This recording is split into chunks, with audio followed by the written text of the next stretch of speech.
Ebuyikwe mu Naminya North ab'ebyokwerinda bayitiddwa bukubirire okutaasa embeera ng'abalonzi batabuse.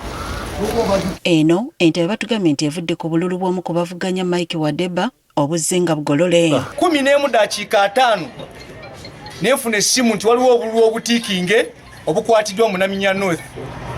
Kyanaku tugenze okutuuka eyo ng'obululu bukwatiddwa naye nga butiikingiddwa omuntu omu omukulu Wadeba Mike Fragabeyala wa NRM. Bw'abadde akulira ebyokulonda mu kifo kino alabeta abisobole n'adduka kyokka mbu oluvannyuma akomyewo. Omukulu presiding officer gwe bayita Mpamize adduse naye oluvannyuma amaze n'akomawo ne poliisi.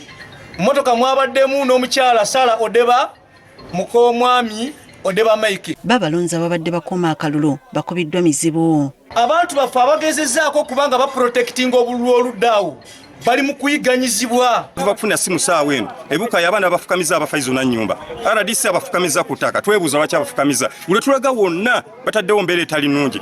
Ate Namwezi okulonda zituuse essaawa 4:30 ez'okumakya nga teri kigenda mu maaso. Ekyo bali kikola kagenderere naye tubalaba atusinkanye returning officer ntumutegeeza ensonga zaffe naye tetugenda kussa mukono.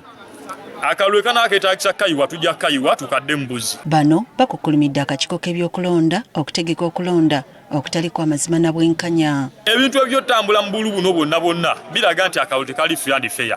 Tuli mu kalulu oba tuli mu bubbi bwa bululu. Twongera okubagamba nti mukkirize embeera yonna bannayuganda beesalira omukulembeze gwe baali yagadde.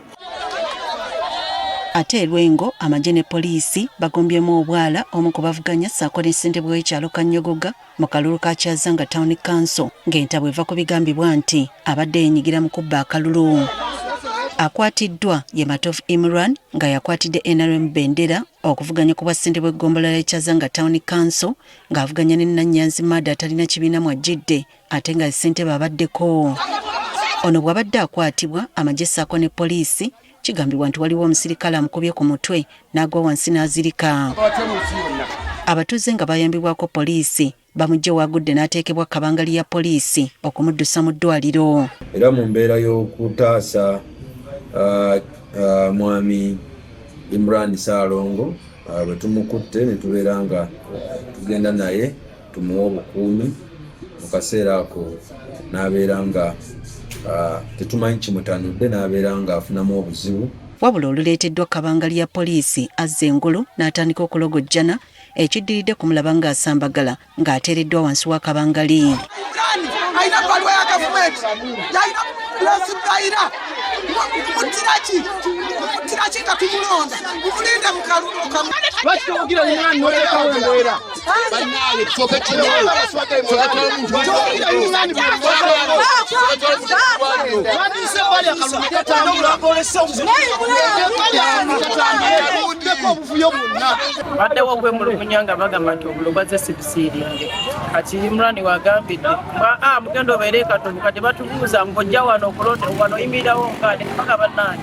Nannyanzi Mada omu ku bavuganya ategeezezza nga bwabadde weerwanako okusobola okuziyiza emivuyo egizze gimutuusibwako mu kulonda. So ku mulundi guno era omubaka omukyala avuddeyo n'ateekako amaanyi mangi naye olw'okubanze nnyina abantu bangi alaba nga ndi kukumulemesa kati asazeewo kwagala kukiyingizaamu security. Akulira ebyokulonda Lwengo Peace Kyogabirwe agamba obuvuyo mu Kyazanga buleeteddwa mbiranye eri mu kuvuganya mu kalulu k'omulundi guno. Kyemanye ekisinga okuleeta obuvuyo bwe buto abantu singa baba bakumbiranye nnyo nga buli omu asingako omuni akalulu katonotono abantu balwana nnyo olw'ensonga baba benkana. Omwogezi wa poliisi e Masaka Twakasirye atubulidde ebibaddewo poliisi okutuuka okukuba amasasi mu bbanga. Chairman we Kanyogoga naye atwaliddwa poliisi yaffe nga ekimutwaza kwe kubeera nga tumuwa obukuumi okuba nti badde batiisatiisa okumutuusaako obulabe saako n'abo badde batiisatiisa era okwokya amaka ge singa abatavudde ku polling station eyo. Ate okulonda kw'abassentebe ne bakkansala b'amagombolola mu disitulikiti y'e Kabalole abamu kusaziddwamu olw'ebifaananyi by'abeesimbewo okwawukana n'amannya gaabwe. Baitu tuweze kuteera kasani akabameeya abasajja ebisani byabo biroho baitu nagenda akabakazi nasanga ebisande tuburoho haruha amabara kuwonka n'obururwa naba ninsaba abakutekaniriza akaruru aba electoral commission omurundi ogunde 2061 obusandi bwaitu babutekeho nk'uko abandi bonda bakanditse abandi entebe zinde tugumye tutera babaterire ebisandi byabo naito batutereke ebisandi byaitu nuko abantu baitu batumanyirire kurungi batutera akaruru waddenga mu bitundu ebimu abalonzi babadde bamuswaba mu ggombolola y'ekicwamba abalonzi bajjumbidde akalulu olw'embiranye eri wakati w'abavuganya ku kya ssente w'eggombolola okuli Ronald Kasaijo wa NRM ne Jack Magezi nga yeesimbyeyo ku bannamunigina neturwana tukasobora etawuni yetu tukagiteka mu street lights so that abaganya abakuyiza abakuruga kuno n'abakuruga kuno neitwe kiko batorole nk'etawuni yakorakorana